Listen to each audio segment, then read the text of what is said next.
AP, తెలంగాణలో రాజకీయ పలుకుబడి ఉన్న పెద్ద ఫ్యామిలీలు ఆ రెండు. ఏపీలో వైఎస్సార్ ఫ్యామిలీ, తెలంగాణలో కేసీఆర్ ఫ్యామిలీ.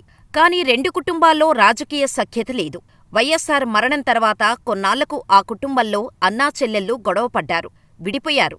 ఇటు కేసీఆర్ కళ్ళెదుటే ఆయన సంతానం వేరుదారులు చూసుకుంటున్నారు.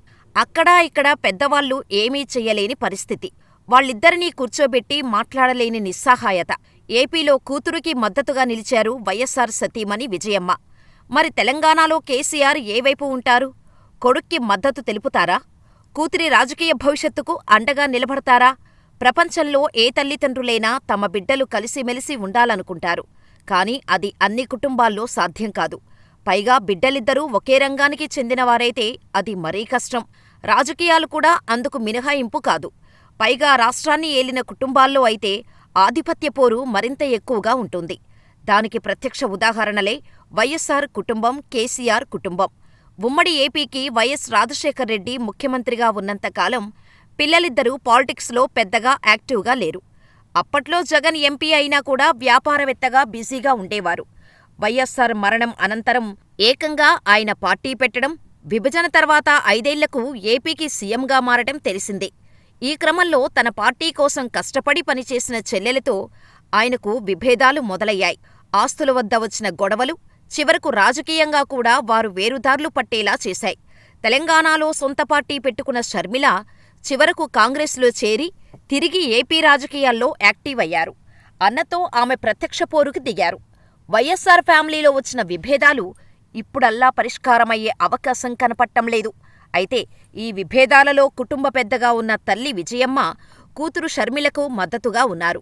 రాజకీయాల్లో కూడా ఆమెకే మద్దతిస్తూ మాట్లాడుతున్నారు. ఈ విషయంలో జగన్ కాస్త కోపంగా ఉన్నా బయటపడలేని పరిస్థితి. ఇక తెలంగాణ రాజకీయాలకు వద్దాం.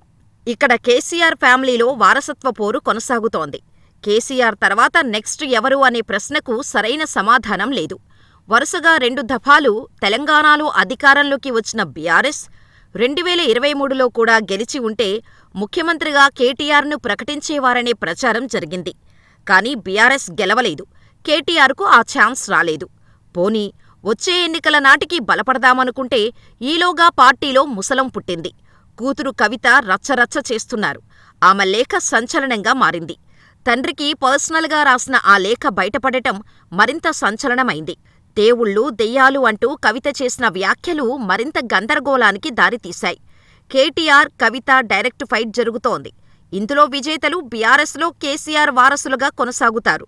మిగిలిన వారు కొత్తదారి వెతుక్కుంటారు. కేటీఆర్, కవిత ఈ ఇద్దరిలో కేసీఆర్ ఎవరికి మద్దతుగా ఉంటారనేది ఇక్కడ చర్చనీయాంశమవుతోంది. ఇద్దరిలో ఏ ఒక్కరినీ వదులుకోటానికి కేసీఆర్ ఇష్టపడరు. అలాగని పార్టీలో గొడవలు కంటిన్యూ అయితే అది మొదటికే మోసం.